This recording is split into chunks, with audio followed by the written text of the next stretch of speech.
Hello, Millwall fans. Paul Eiffel here. It's time for Chat with Chaps.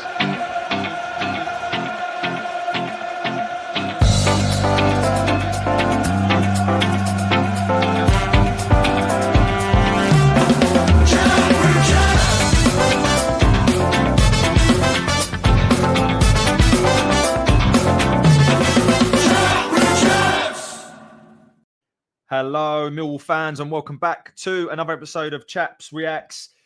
This is reacting to the news. I'm doing this the second time. That Millwall are set to sign Caleb Taylor from West Bromwich Albion, the 6'5", 22-year-old centre-back, set to sign a permanent move down to the Den. A lad that's been with the Baggies since, I believe, 10 years old, and is the son of former centre-back, I think he played for Watford and Blackburn, Martin Taylor, for those of you that are of age that remember him.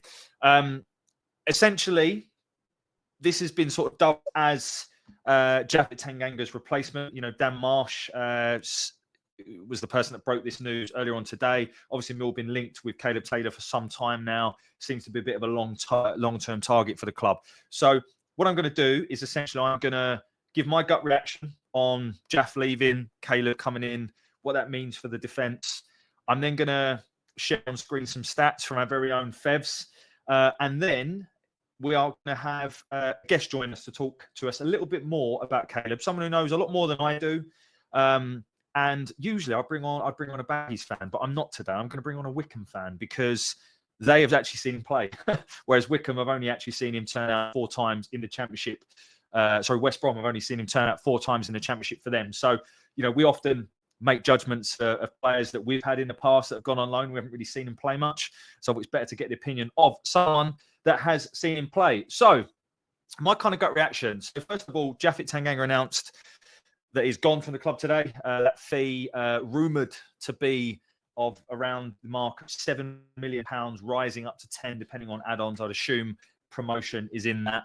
I think personally, it is a good move all round. I think for us, when you think about how bad it could have been, i.e. him going on a free at the end of next season or getting 1.5 million or 1.2 or whatever it was from a Premier League club, to get that kind of fee, I think is good business from the club. Again, it's another thing where we've been able to bring someone in, albeit on high wages, but to turn out a significant profit. So the club should be commended for that. All those involved in getting Jaff to the club, even going back to Joe Edwards, Alex Aldridge, etc., everyone should be commended for that. And I think it served its purpose. You know, Jaff was superb for us, and we were superb for him. You know, we kind of got his career back on track. Yes, he doesn't get the Premier League move that he craves, but he does, of course, get a move with probably a bigger payday. And you know, most neutrals would suggest that they have a better chance of getting into the Premier League than we do. Do I necessarily agree with that? Maybe not. But that's that. And I wish him all the best. Really nice guy whenever I had the chance to speak to him. And, you know, he was, I've said many times, a Rolls Royce of a defender for us. That is not easy to replace. And anyone who thinks it is, I fundamentally disagree. Anyone who thinks that Tristan Kramer is a ready-made replacement at centre-back, I also think that we need to see a bit more of Tristan in the centre-back role. Whenever he's played, he looks excellent. Don't get me wrong. But playing 5-6 games versus playing 46 games is something slightly different. So time will tell. I'm not saying he hasn't got the potential to be as good as, if not better than Japhet. I'm not saying that at all. But I think we need to see a little bit more. Now, what do you do? You know, do you move Tristan inside, or do you start Caleb Taylor? So, of course, we're going to talk about Caleb in terms of what he's going to bring to the club. But for me, this is a project. This isn't a walk in the door and he is a ready-made replacement for Japhet. And I really hope the club know that. I really hope the club know that they're not signing someone. This is a guy that's made 4 championship appearances. Has he got the potential to be super for us? You know, and again, in terms of what's rumoured to be in the midst of £1.5 to £3 million investment, could that be, you know, like a Charlie Cresswell type project? Absolutely, but it is a project. So it'd be very interesting to see whether the club decide to play Kramer or Caleb Taylor there. He clearly wants to play. You know, that's something that I think that why Caleb wants to move on, because he's not playing at West Bromwich Albion. Of course, West Brom allowing Caleb to go because they in the midst of signing Chris Mepham, who's a good signing for this level. So Caleb will be coming here looking to play games. So for me, he's more of a a right-footed Jake Cooper. I've seen a lot of people think that he's a left-footed. He's not. He's right-footed. He's very much in that mould, a Jake Cooper mould. So, is it a future where when Jake finally does move on, it's a Taylor and Crammer? I don't know. But I guess what I'm saying here is, for me, it's what happens next. Because if Caleb starts at centre-back, he is not a like-for-like replacement for Javid Tanganga in terms of profile, but also he's young. If you remember when Charlie Cresswell was here, it'd have ups, it'd have downs, whereas Jaffet was usually pretty steady. So we're not replacing Jaffet like for like. And I just hope that everyone understands that. I think the second thing for me is, well, what do you do with Tristan? Does Tristan start? And then if he starts at centre-back, who plays at right-back? Can Ryan Leonard play 46 games? Is he the attacking right-back we need? The club have said they're not going to bring another right-back in. So I think, look, I'm on board with it as long as the club know that this is a project and that we still need more. For me, I'd like us to spend some money on a right back. And then therefore, you've got 3 really good options in Cooper, Crammer and Taylor at at centre back. And it gives Taylor a bit of time to bed in because I think he's going to need that. Is he a good prospect? 100% he is. And I'm not denying that from the limited amount of times I've seen him. But he's not a Javid Tanganga like for like. His profile's completely different. This lad's 6'5", and we're going to talk a little bit about what he is going to bring to us right now. So what you can see on screen, and you might have to zoom in a little bit, but this, of course, is from the legend that is Feb's Football Analytics, the nicest and the only decent Bristol City fan. I'm only kidding. He's produced this for us. So kind of what we can see on screen here is just a bit of a profile of Caleb Taylor when he was on loan at Wycombe last season. Of course, playing 38 times for them, including the run that almost saw them get promoted to the obviously to the Championship. And I think the conclusion from all of this is that he's very good in the air. He positions himself well to get to loose balls. He doesn't therefore need to make a ton of tackles. Therefore, my understanding is he reads the game very well. He's not particularly quick, but his good positioning enables him to be better to not need that. And I think we've been blessed with that over the years with the likes of Sean Hutchinson, who was fantastic at reading the game. I think Jaff never really seemed to get out of second gear. So maybe in some regards that is similar. Doesn't make a ton of passes, but when he does, they're fairly accurate and quite creative. So, doesn't look to be a ball-playing centre-half. That's only one thing I would say is that right? I think that we know that Tristan likes to have the ball at his feet. So it does, to me, in all of those stats, appear to be very much a very sort of similar to a Jake Cooper, but a right-footed one. I think that also he'll give us a real presence in the opposition box. He's 6'5". Imagine trying to mark Cooper and Taylor. I think that's a really interesting dynamic. So bear in mind, all of these stats are from, of course, the League One. And I think overall, I believe, don't fact check me on this, but I do believe that he was ranked around 4th in terms of centre-backs in League One last season. So, overall, a very good centre-back. Obviously, he's had loan spells previously at Cheltenham and at Bolton. Bolton fans, not many of them have got a very nice word to say about him. But, of course, Wycombe fans definitely speak very highly of him. And what we're now going to do is I'm going to introduce you to a Wycombe fan and someone that has obviously seen him play a lot more than I have, a lot more than most West Brom fans have. And we're going to get his opinion on. So, let's bring him on right now. Okay, and now introducing Dara, aka WycombeDJ on Twitter, or X as we now call it, to give us an actual proper opinion on Caleb Taylor. Welcome to the show, Dara. Oh, thank you. Great to be here. Thank you for having me. No, thanks for coming on, mate. It's a bit short notice. I do appreciate it. But look, floor is yours. Tell us about Caleb Taylor. So first things first, I know he's replacing Jaffet Tanganga, really highly rated centre-back. I remember following him back 5-6 years ago when he was playing for Tottenham. So it's big steps to fill, but I too truly believe Caleb Taylor is capable of filling those shoes. The only thing I'm going to say that he can't do, which I know Jaffet can, he can also play right-back. Caleb has only ever played strictly as a centre-back, so you're not going to get him covering the right-hand side in case there's injuries. One of the big things about Caleb Taylor is he's absolutely aerially dominant. I've not seen a defender in League One win more aerial duels than him. He's 6'4", and he uses his frame really well. He knows what he's doing when it's coming in the air. So corners, crosses, he will deal with those really, really effectively.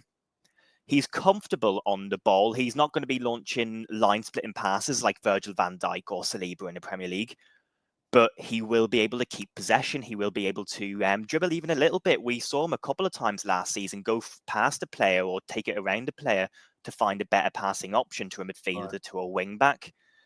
He also is comfortable playing a couple of different systems. We played 5 at the back. We played 4 at the back, 4-2-3-1, or a 5-2-3 or 5-2-1-2. Look, whatever you want. And he was comfortable playing in the left-hand side of defence, in the left centre-back, middle or right. So I'm not concerned he's going to fit into Millwall's plans going forward.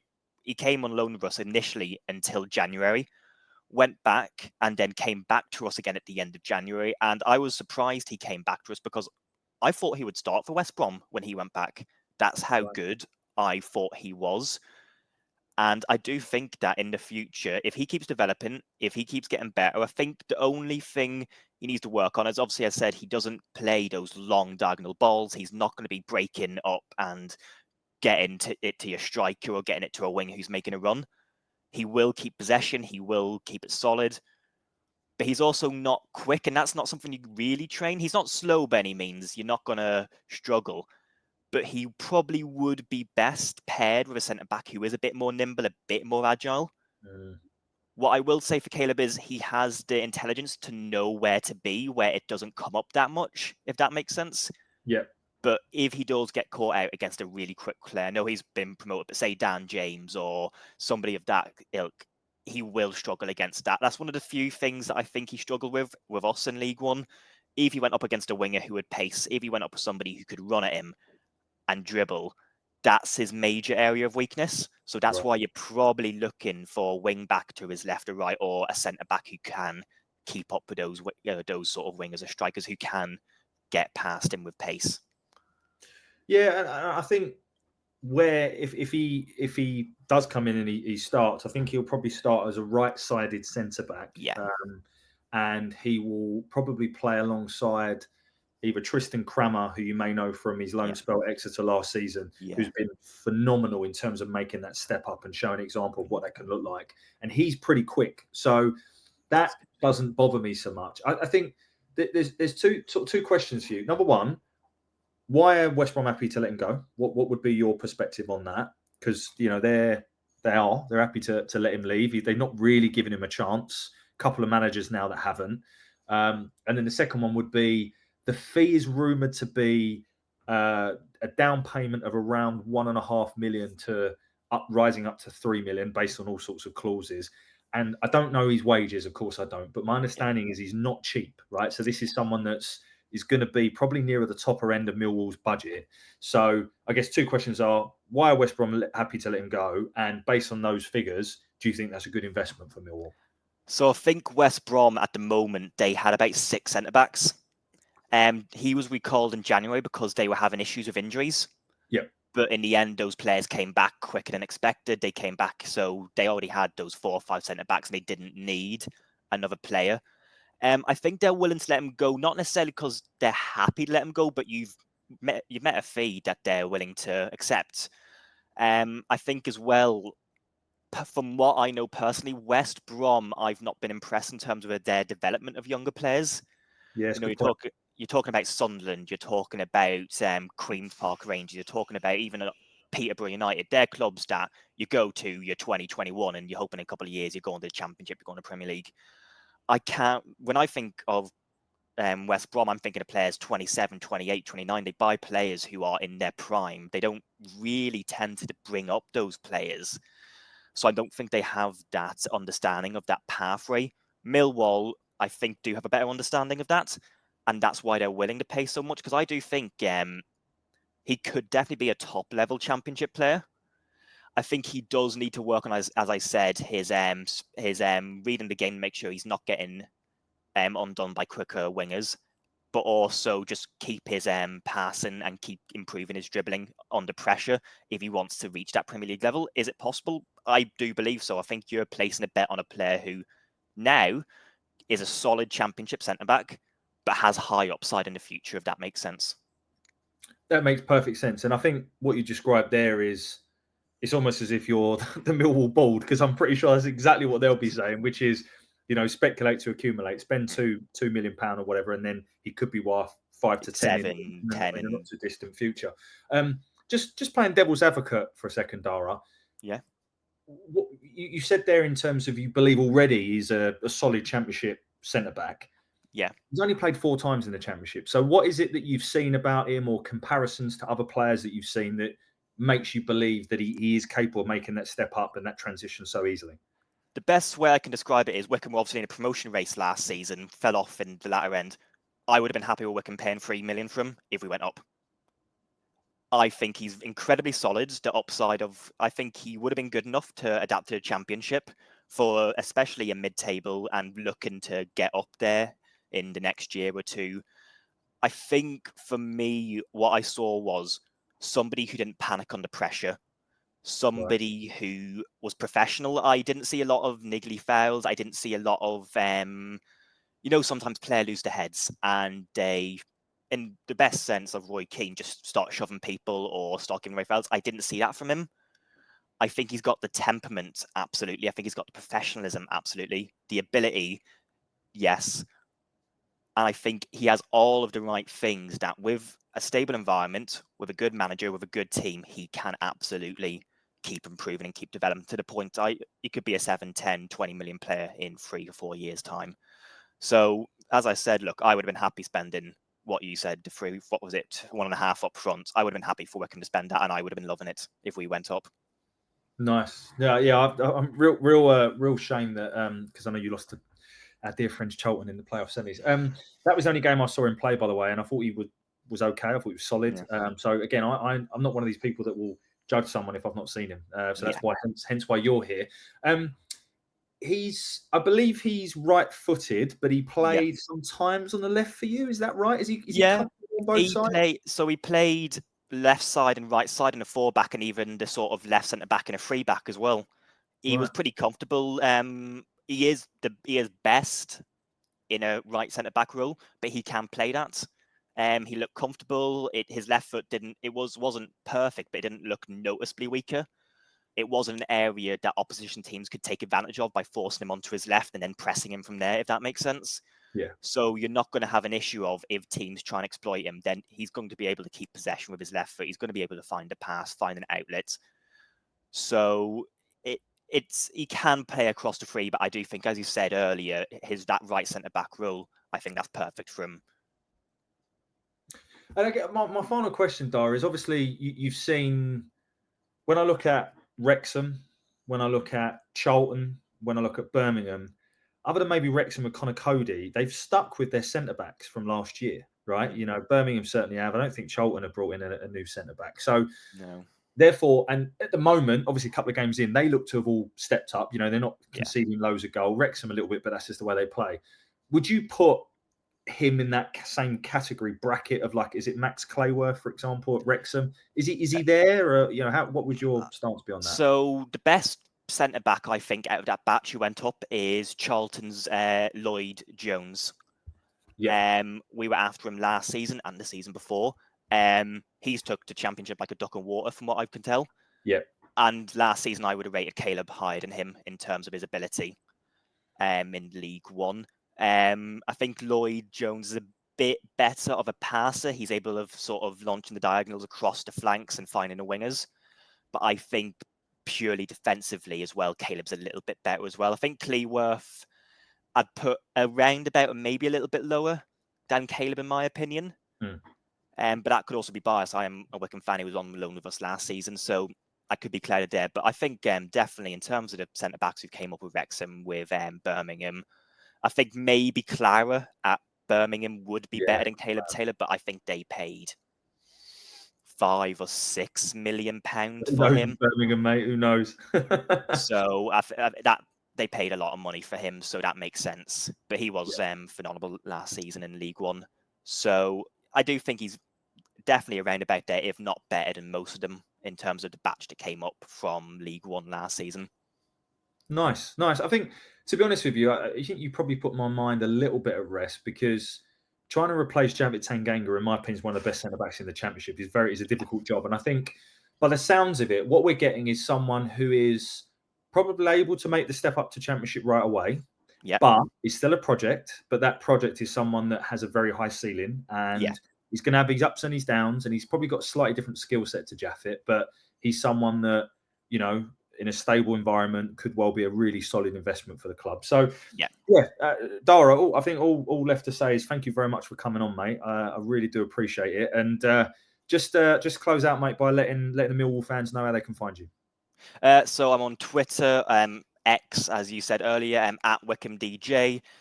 So if you want, give me a follow. I tweet about DFL in general, but mostly about Wycombe, like probably yourself and most fans for their clubs. So thank you for having me on. It's been brilliant. Thank you very much for coming on, Dara, and wish you all the best for the season, mate. Thank you very much. You too. Millwall fans, Wycombe fans, West Brom fans, if you listen to this, please give us a like, share, subscribe. Everything we do goes to Cancer Research UK. So even if you're not a Millwall fan, we would really appreciate that, as you'll be contributing towards a good thing. Thanks for listening. Of course, as always, bye for now.